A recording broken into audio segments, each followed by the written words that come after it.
Bonjour à tous, bienvenue pour ce deuxième numéro du Talk Foot. Je vous ai préparé une composition particulière.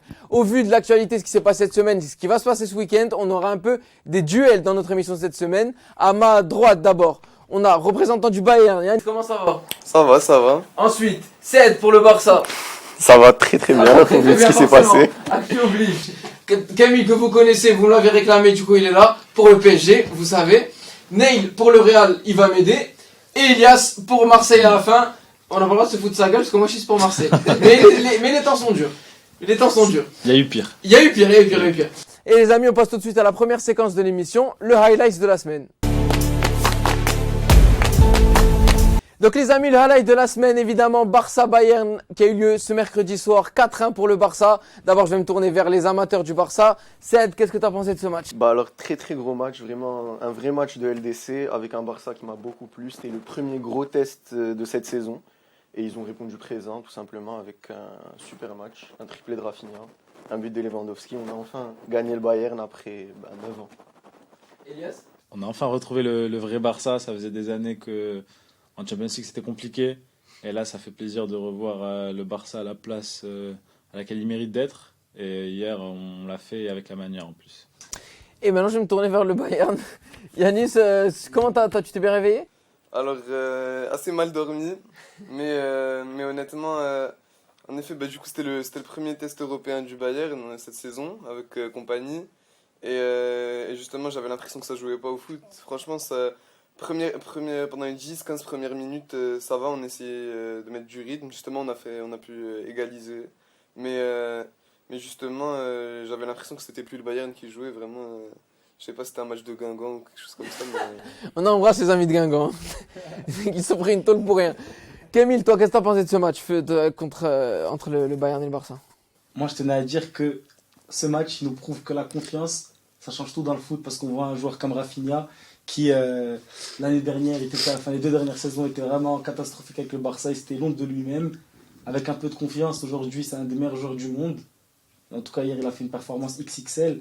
Et moi, j'aime pas du tout le Barça, comme vous le savez, mais ça fait plaisir de le revoir sur le devant de la scène.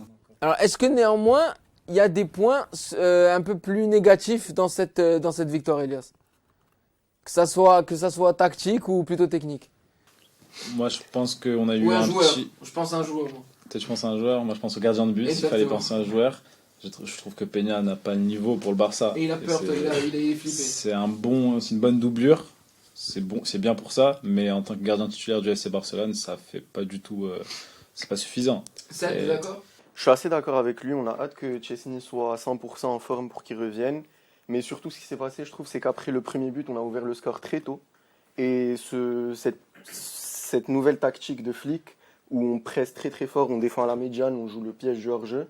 Pour ceux qui ont joué à FIFA. Bien sûr, on a Yamal et Rafinha, les premiers ailiers, c'est eux les premiers presseurs. Sauf que là, on avait Fermin et Lewandowski qui ne savaient pas quoi faire et qui ne revenaient pas aider le milieu. Donc c'est pour ça que pendant 20 minutes, le Bayern a bien dominé. Mais ensuite, je trouve que le Barça a assez bien répondu. Et d'un point de vue un peu extérieur sur le Bayern, on a l'impression que, bon, ils encaissaient un but à la première minute, ça a fait de bien à personne, mais jusqu'à leur égalisation, ils étaient plutôt, c'était le Bayern. Ils jouaient, ils avaient le ballon, ils attaquaient. Mais au bout d'un moment, à un partout, ils se sont arrêtés aussi. Parce que le Barça a créé, malgré eux, je pense, un faux rythme au début. Et il y a eu, surtout moi, des problèmes tactiques que j'ai pas compris. Pourquoi Gnabry, qui fait un match dégueulasse, Guerreiro, arrière droit, bon c'est pas son poste, mais il fallait changer par Leimer bien avant la 80e ou je sais pas à quel moment il fait le changement. Il y a quand même, on se pose des questions sur le management de compagnie à Nice. Ouais, justement, j'ai l'impression que justement pendant ce match, Compagnie n'a pas été assez réactif. Après, je suis pas coach, hein, mais je pense que justement Guerrero qui nous pond un match horrible. Et peut-être fallait le sortir justement plus tôt. Leimer, il était prêt, je pense. Aucun pépin, aucune blessure. Et franchement, c'est un joueur qui a du répondant, qui sait être là pendant les gros matchs. Et je pense que justement, même si Musiala n'était pas là pendant le dernier match, Stuttgart, voilà. Et moi, je pense que le faire rentrer, déjà il est rentré, il a mis un petit peu de rythme. On sent qu'il avait quand même cette envie de réduire le score, réduire l'écart.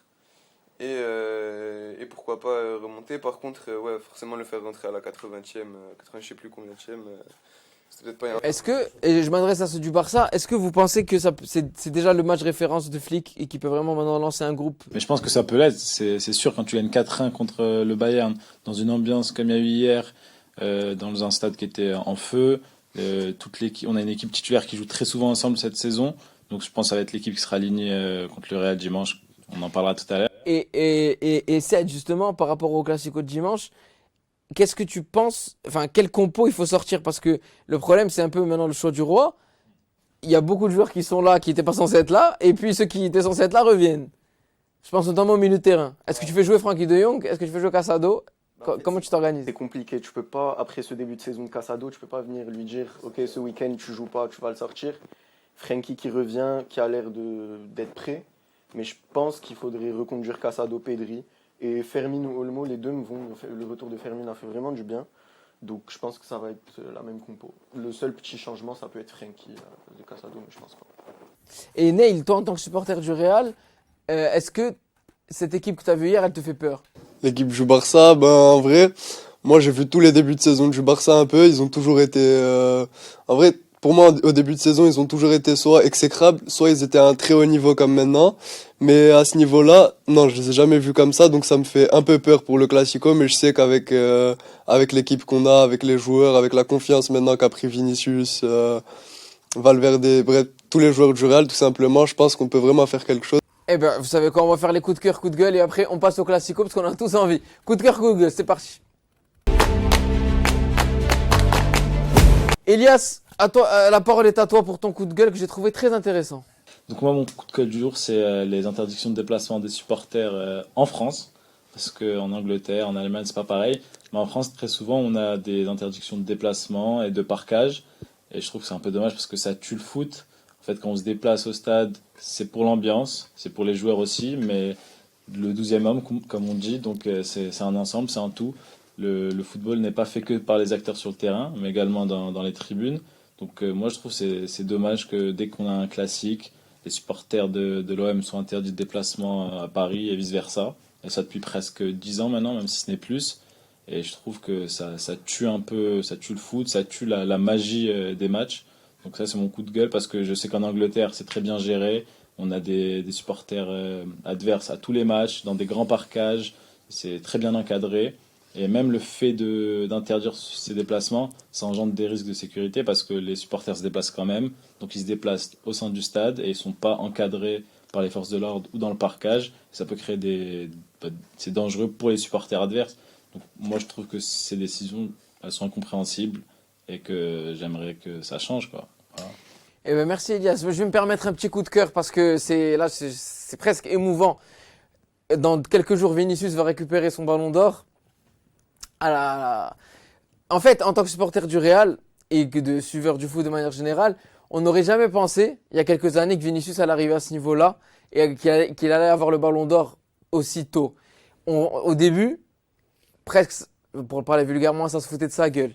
Le mec le mettait 3 buts en 60 matchs. C'était une aberration, c'était abominable. On sentait qu'il n'y arrivait pas, à tel point que même parfois j'ai souvenir de un match contre Osasuna, il marque un but, le mec pleure tellement. C'était compliqué pour lui au début. On se souvient du match à Mönchengladbach où Benzema dit à Ferland Mendy joue pas avec lui, joue contre nous. Tellement Vinicius était à côté de la plaque ce jour-là et c'était la vérité. Et de voir qu'aujourd'hui il a pris le leadership au Real, qu'il est l'héritier maintenant du numéro 7. Le match qu'il a sorti il y a 3 jours, c'est un match de meilleur joueur du monde, il y a rien à dire dessus. Et de savoir qu'il va récupérer son ballon d'or dans 3 jours, moi je trouve que c'est une belle preuve que il faut pas s'enflammer trop vite pour les jeunes, mais il faut pas non plus les enterrer trop vite. Et bravo Vinicius. Et enfin, dernier coup de gueule, ça rejoint un peu Vinicius, mais de manière plus globale. Camille, c'est à toi. Moi, j'aimerais parler du Classico et plus en général j'aimerais parler du Classico et plus en général du manque de créativité dans le foot. C'est vrai que ces derniers temps, on entend beaucoup, il y a moins de créativité, il y a moins de joueurs à l'instinct, etc. et tout. Je suis complètement d'accord. En revenant à ce que tu disais pour Vinicius, je l'adore, mais il y a 10 ans, il n'est même pas top 10 des meilleurs ailiers du monde. Mais un truc qu'on peut pas nier, c'est que pour une fois, enfin depuis, ça fait 3-4 ans, que le Classico, il y a un retour de la hype, qu'on a envie de voir ce match, qu'il y a les meilleurs joueurs du monde dans les deux équipes. Et ça fait plaisir et ça, je tenais à le souligner parce que c'est vrai que le foot manque de créativité ces derniers temps. Mais là, on a les deux plus grandes équipes du monde historiquement qui ont des très beaux effectifs et des très belles équipes. Et ça fait plaisir pour le foot. Et bien, on passe tout de suite à la question de la semaine. Qui est pour vous le favori du Classico, les amis? Alors, comme vient de le dire Camille, on est face à de très bons effectifs, de très bons 11, de très bons coachs aussi. Ancelotti, on le connaît, mais Flick, depuis le début de la saison, il est aussi super. Alors, allez, montrez-nous ce que vous avez mis sur vos ardoises. Nul, Real pour vous deux, Barça et Barça. Je vais commencer par le nul, c'est plus intéressant. Elias. Moi, honnêtement, si ça se joue autre part qu'au Bernabeu, j'aurais mis le Barça tous les jours.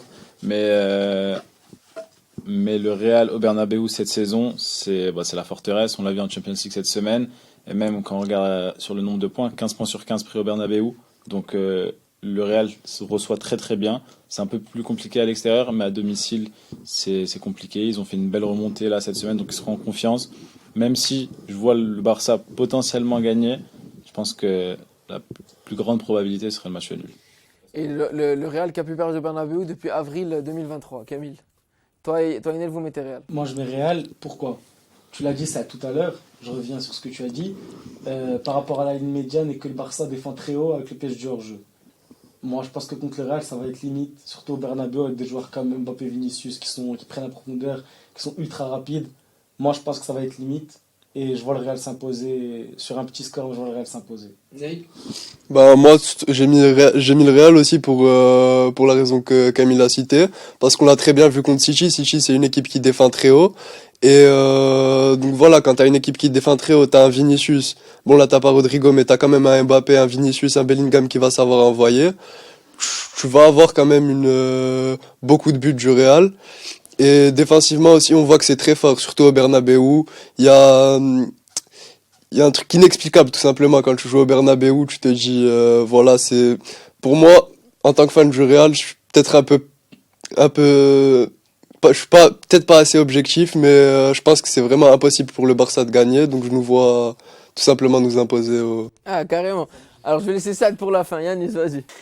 Alors, moi, c'est peut-être osé de ma part de le dire, mais je vois quand même, j'espère peut-être, une victoire du Barça au Bernabeu ce week-end.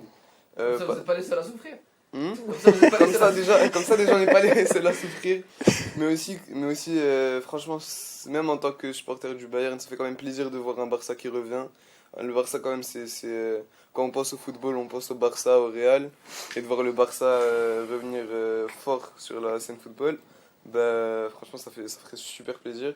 Et honnêtement je pense que c'est quand même réalisable. C'est pas comme si c'était comme si le Real en ce moment était exceptionnel. Ça veut dire qu'il il a fait un match contre Dortmund franchement magnifique.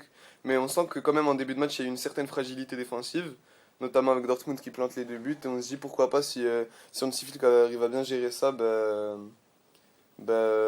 planter des buts justement et quand même de réussir à défendre derrière. Moi je partais comme Elias sur un match nul, mais les blessures de Rodrigo et surtout celles de Courtois ont fait pencher du coup la balance sur le Barça, parce que je pense que le Barça arrive un peu en position de force cette année avec un nouveau coach, de nouvelles idées. D'ailleurs je voulais répondre au coup de gueule de Najib il y a 2 semaines. Je suis complètement d'accord avec lui, on s'enflamme beaucoup avec le Barça dès qu'il y a de gros débuts de saison, sauf que maintenant ça fait 10 ans que je regarde le Barça. On a eu tous les coachs qui sont passés, on a eu Guardiola, on a eu Luis Enrique, on a eu Valverde, on a eu tous ces coachs qui suivaient les principes guardioliens de remplir les 5 couloirs, de rentrer avec Xavi aussi, de rentrer le latéral au milieu, de tiki-taka, de football de possession. Et avec Hansi Flick, on sent vraiment un changement avec une patte qu'il a amenée, avec des positions beaucoup plus libres, un peu moins de tiki-taka. Si on peut envoyer le ballon en 2-3 passes, arriver à la surface, en plus avec une qualité de relance comme celle de Koubarsi qui est incroyable, on y va. Des joueurs beaucoup plus libres, un gros pressing, une équipe très haute. Et franchement, ça me fait plaisir de voir ça, de voir le Barça comme ça. Ça fait plaisir, c'est très marocain. Ça fait plaisir. Ça fait plaisir. Et pour répondre à ça, je pense surtout que l'absence de Courtois sera plus préjudiciable que celle de Rodrigo, qui pour moi ne devait pas jouer le Classico. Après, on annonce qu'Ancelotti va jouer avec Militao arrière droit, Tchouaméni et Rudiger au centre et bon, Ferland Mendy à gauche. Qu'est-ce que vous pensez de cette composition, Neil? Bah moi franchement je trouve que d'un côté c'est un peu risqué de faire jouer Militao latéral droit. Tchouaméni j'ai vraiment pas peur parce que je sais que c'est un joueur qui adore jouer au poste de... en défense qu'au milieu. Ouais, c'est ça. Mais Militao, je sais pas ce qu'il peut donner en arrière droit, il a quasiment jamais joué à ce poste. Mais d'un côté, je trouve que c'est aussi très intelligent de sa part, puisque Lucas Vazquez, c'est vraiment pas une valeur sûre. Si à la limite, il y avait Carvajal, on aurait fait jouer Carvajal, on le sait très bien. Mais là, avec Lucas Vazquez, je trouve que c'est risqué, mais un peu intelligent aussi. Elias? Moi, je pense que c'est clairement parce que Lucas Vazquez joue trop haut. Et face à un Rafinha, avec les centres qu'on a vus ce week-end, les changements de côté, et Rafinha qui prend la profondeur, s'il mettait Lucas Vazquez, ça aurait été doublé assuré pour Rafinha. Et de l'autre côté, par contre, je pense que Ferland Mendy va passer 90 minutes très compliquées face à Lamine Yamal. Ça va être très très très compliqué. Parce que même face à Alphonso Davies, bref, on lui aurait mis tous les meilleurs latéraux gauche face à lui. On peut rien faire contre sa patte gauche. Donc force à Ferland Mendy. Camille? Après, moi je trouve que c'est bien parce qu'après ça va faire de la place au milieu pour Modric, Camavinga, Valverde, Bellingham. Donc pour moi c'est la compo la plus intéressante pour le Real. Surtout que Tchouaméni, moi je le trouve pas fou au milieu de terrain. En défense, par contre, il est fiable. Moi je pense que c'est une bonne option pour Ancelotti. Et ouais, surtout pour défendre sur Rafinha, Militao, c'est bien mieux que Vasquez. Donc ouais, je vois bien le Real s'imposer avec cette composition. Et on va rebondir sur quelque chose aussi qui est important pour nous en France et pour le foot français de manière générale. C'est le premier classico d'Mbappé, malgré tout, n'est-ce pas Camille? Et du coup, c'est un match ultra important pour lui, enfin pour le Real de manière générale, mais surtout pour lui, qui fait un début de saison pour moi correct, même plus que correct, mais il manque une grande référence. Ça peut être le match parfait pour avoir une référence. Est-ce que vous pensez qu'Mbappé peut passer ce step-là et faire un grand classico? Je pense que oui, parce que comme je l'ai dit tout à l'heure, le Barça du coup défend très haut, en ligne médiane, joue le piège genre jeu, sauf que le Real a des joueurs très rapides, dont Mbappé, Vinicius, et si tu as des mecs comme Modric, Valverde, Camavinga, Bellingham au milieu pour les lancer, ça peut faire très mal. Et je pense que Mbappé, moi ce que je trouve, t'as raison, il fait un début de saison assez correct, je trouve, il se donne beaucoup en attaque, il fait beaucoup de courses, il fait des appels, et je pense que là s'il est servi, il peut faire mal. Et faire très mal au Barça. Ouais, je pense que Mbappé, il aura à cœur de vouloir s'imposer sur ce classico. C'est le premier classico, il en a toujours rêvé au Bernabeu. Mais moi, j'ai envie de contrecarrer ta question avec, c'est aussi le premier classico de Lamine Yamal titulaire. Et ça, je pense qu'il peut faire une très grande performance. Et on sait qu'au Bernabeu, ça lui a réussi quand il a joué avec la sélection espagnole. Donc attention, il y aura pour moi le duel dans le match. Il y a les deux latéraux, donc il y aura Koundé face à Vinicius.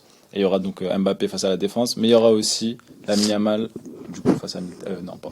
Après Mbappé, je reviens juste à ce que tu as dit, Mbappé rapide, jusqu'à preuve du contraire, on ne sait plus s'il est rapide. Hein. Ça fait 2 ans, C'est vrai. qu'il n'a pas fait un sprint, c'est plus la bête.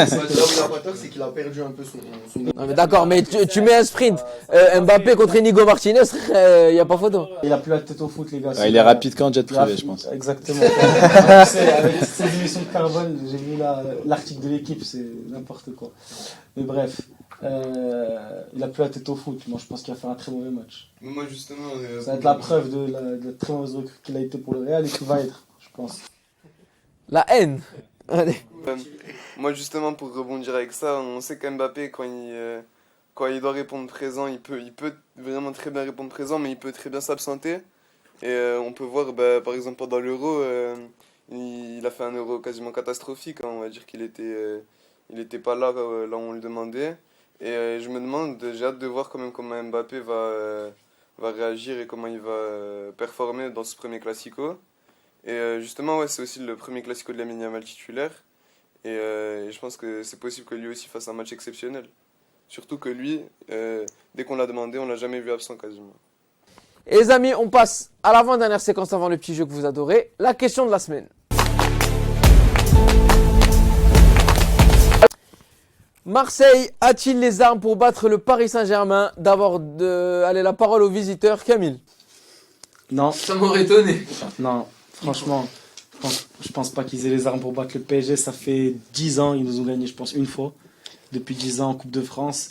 Une fois en Ligue 1 aussi au Ouais, parc. exactement. Ah oui, but de Thauvin. But But de de Thauvin. Thauvin. Je me Une bagarre souviens, générale à la fin. comme d'hab. Mais non, ils ont pas les armes. Ça fait plusieurs saisons qui font des bons débuts de saison. Marseille de retour, on les tape au Vélodrome. C'est vrai qu'on n'est pas dans une très bonne période. En Ligue 1, on l'est. Après, en Champions League, on manque d'efficacité et tout. Mais moi, je nous vois contre Marseille les prendre au sérieux et les gagner. Alors, une bonne période en Ligue 1. Tu fais de la merde en Ligue des Champions, mais tant qu'en Ligue 1, t'es sur une bonne période contre Strasbourg et Montpellier, c'est bon. Après, on manque d'efficacité. Mais c'est ça le problème des supporters du PSG. Non, mais c'est pas contre toi que je dis ça. On est nul. Mais- Même quand on est nul, on gagne Marseille. Non, bah ça, on verra. Mais pour rebondir avant de donner la parole à Elias pour Marseille, rebondir sur le problème de Paris. Genre, mais si tu prends il y a quelques années, un PSG-PSV, mais il y avait 5-0. Je suis complètement d'accord. Et là, mais oui, mais ça, tu peux pas dire, on est en forme en Ligue 1 et faire des choses que pareil en Ligue des Champions. C'est ça qui est pas cohérent avec vous. C'est une équipe qui est frustrante. On manque d'efficacité, on est nul. C'est pas qu'on n'a pas de réussite ou quoi. Je vois beaucoup de dire on touche les montants, on manque de réussite. Non, on est nul. Le Real, ils ont une action, ils marquent. Nous, on a 8 actions, on marque pas. Contre le PSV, on a 2,35 expected goals, ils ont 0,30. Et on fait 1-1. Dembélé, il a une immunité, j'ai jamais vu ça de ma vie. Le gars, bon, la saison dernière, moi j'ai trouvé bon, mais qu'est-ce qu'il est frustrant ce mec, c'est pas possible. Sa finition, j'ai l'impression qu'il joue avec des cases en moins dans le cerveau parce que c'est pas possible. La balle, elle arrive devant lui, il a tout le temps du monde. Au lieu de tranquille la placer quelque part, il lâche un parpaing, il l'envoie dans les tribunes et à chaque fois il fait ça. C'est-à-dire, il apprend même pas de ses erreurs. Mais bref, c'est clair que le PSG de Zlatan, le PSG de Neymar, on les aurait gagnés 5-1, 5-0 facilement. Jusqu'à quand je vois que notre meilleur joueur maintenant c'est Dembélé, enfin notre tête d'affiche Dembélé, Barcola. Il y a 4 ans, notre 5e, 6e meilleur joueur c'était Di Maria. C'est triste, Di Maria. Mais le truc, ce que je parlais de ça avec Nouri hier, c'est qu'aujourd'hui dans le foot actuel, qui tu veux prendre qui a un niveau d'un gars comme Di Maria au PSG? Qui? Là, par exemple, en avant-centre, j'aurais pu prendre un Osimhen, par exemple. Osimhen, est-ce que Ouais, il Osimhen- me Colomboigny quand même. Non, Osimhen, non, mais lui, Enrique n'est pas adepte de jouer avec un 9. Non, Enrique est adepte d'une seule personne, lui-même. Entre parenthèses. Il boycotte Colomboigny, il ne veut pas le faire jouer, il préfère faire jouer Kanguini, Asensio en faux neuf que faire jouer Colomboigny.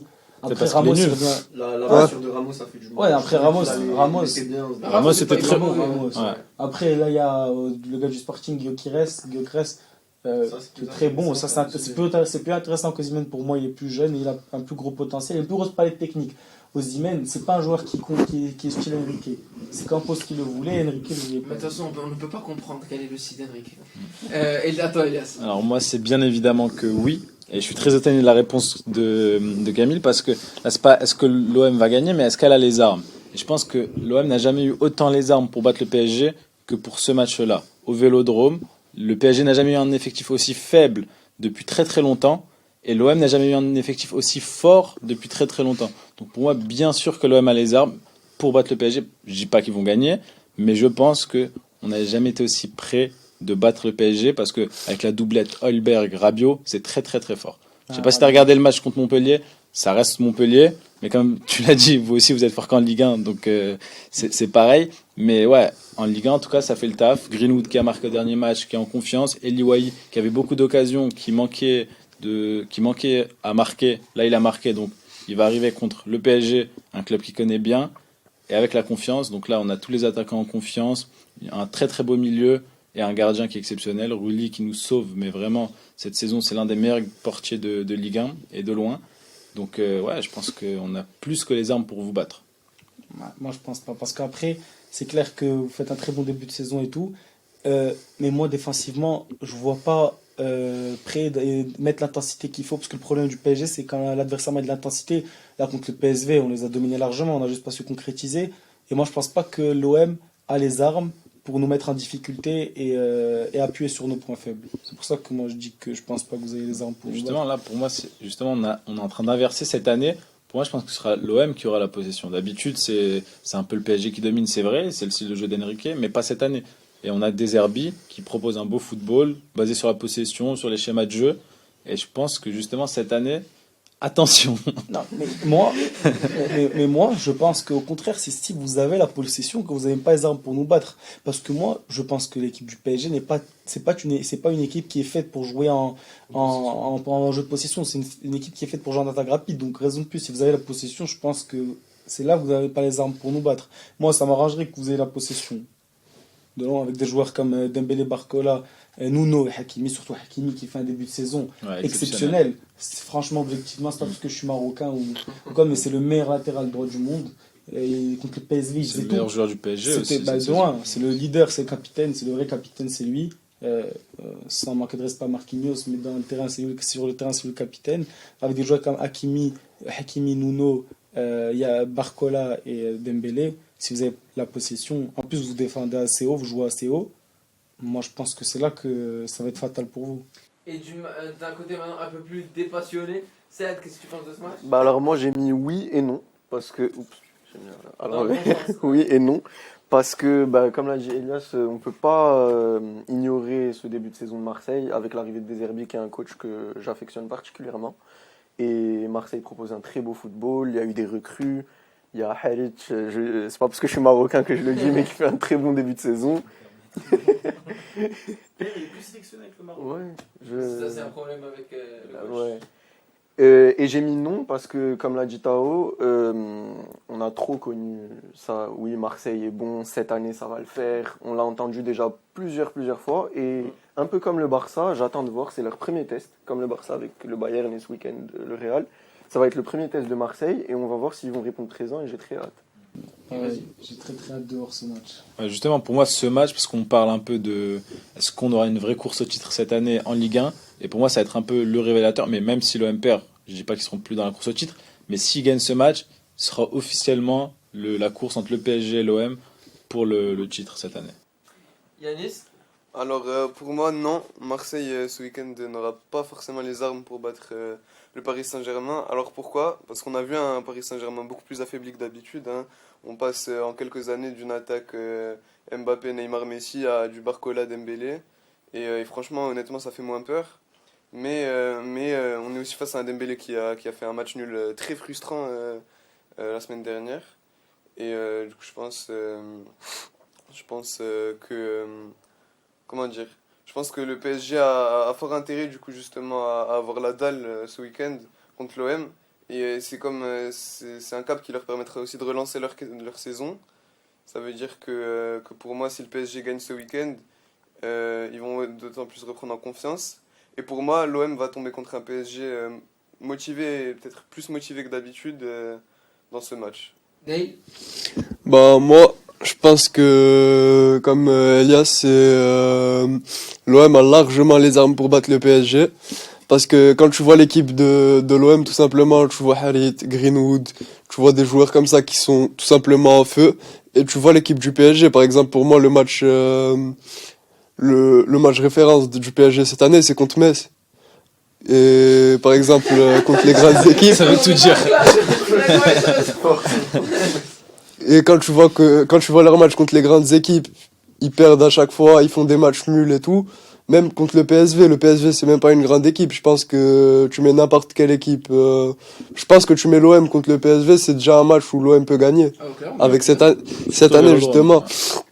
Mais en plus, on dit souvent que l'OM va gagner et tout, mais cette année, je sens vraiment que c'est différent parce que tu vois vraiment un début de saison où je pense que l'OM, sur les 15 dernières années, ils mettent jamais de 5-0 à Montpellier.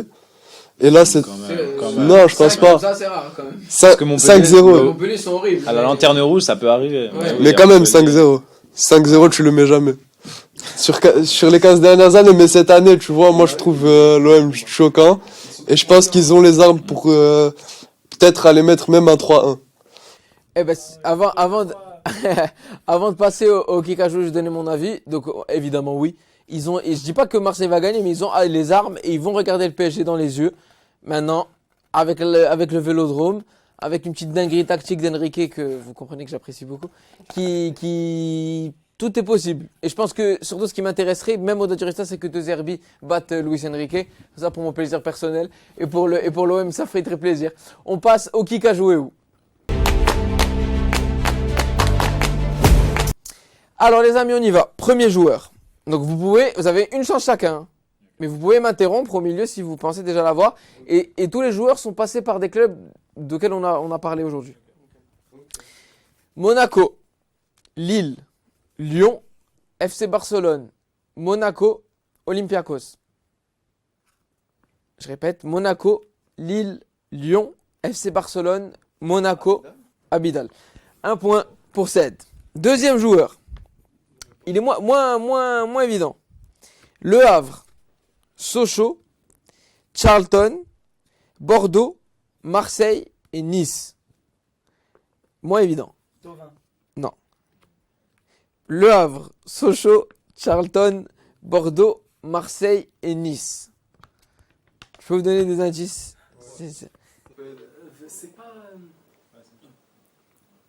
Surtout, on a connu à Bordeaux, Marseille et un petit peu Nice. Ouais. Bordeaux, Marseille. Bordeaux, Marseille, Nice. On l'a surtout connu là-bas. Non, Grégory Sertic. Non. Quelle époque? Année 2010. Année 2010. Fin 2000, début 2010. Il a Oula. dû arrêter en 2015 peut-être. Charlton, Bordeaux, Marseille, Nice, je vous donne un indice, c'est un défenseur central.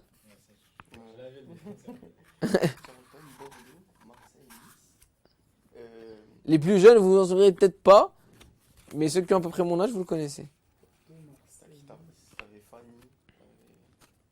Je dis, il n'est pas français. Enfin, il est français mais il est international pour l'autre. International africain. Taïwo. Non, mais presque. C'est là, ils ont joué ensemble. Jawara. Souleymane Jawara. 2 points pour Ced. Il va peut-être battre Najib. Najib, il en avait 3. Alors celui-là, il est simple. Ça va jouer à la vitesse, je pense. Cruzeiro, Ajax Amsterdam, Inter Milan, FC Barcelone, Paris Saint-Germain. C'est pas Suarez. Inter Milan, FC Barcelone, Paris Saint-Germain. Si vous trouvez pas, je remets Elias dans la game. Non. Il a arrêté. T'es out. Ouais, il a arrêté. Cruzeiro, Ajax Amsterdam, Inter Milan, FC Barcelone, Paris Saint-Germain. Elias, tu reviens dedans. Mon frère, il a exactement fait les 3 derniers clubs. Ouais, c'est vrai. Et c'est quelle époque? Il a fini en 2017 ou 18. Pastore? Non. Je veux dire Pastore. Pastore au Barça, les gars. Cruzeiro, Ajax Amsterdam, Inter Milan, Barça, Paris Saint-Germain, c'est un défenseur.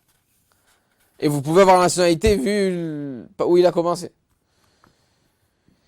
Cruzeiro, Maxwell, 1 point.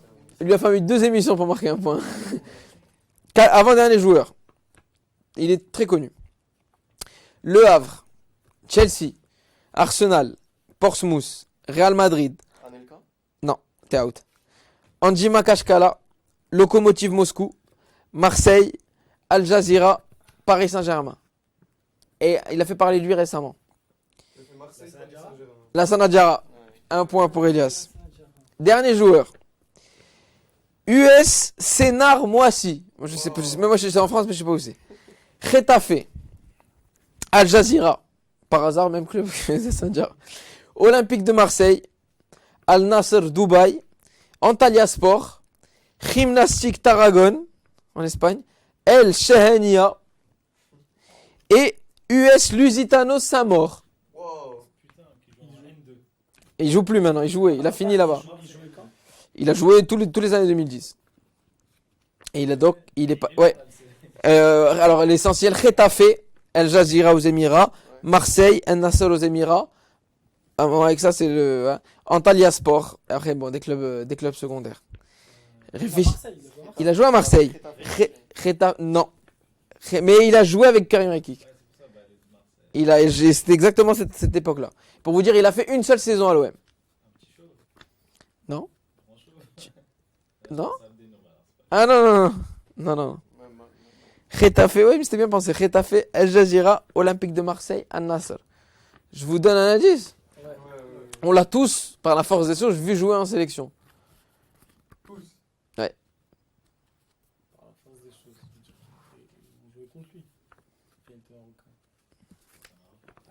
Par là. D'Acosta, Barada. D'Acosta. Abdelaziz Barada. Abdelaziz Barada. T'as 4 ça? Ouais. Aïe aïe aïe. Najib. Il t'attend pour la prochaine. Mais, merci les amis d'avoir été avec nous. J'espère que ça vous a plu. Merci à tous. Je vous donne rendez-vous très vite avec soit un talk foot, soit des interviews avec quelqu'un qu'on va entendre samedi soir. Normalement, vous m'avez compris. Avec même 2 personnes qu'on va entendre samedi soir. Salut, à très bientôt, à la prochaine. Salut.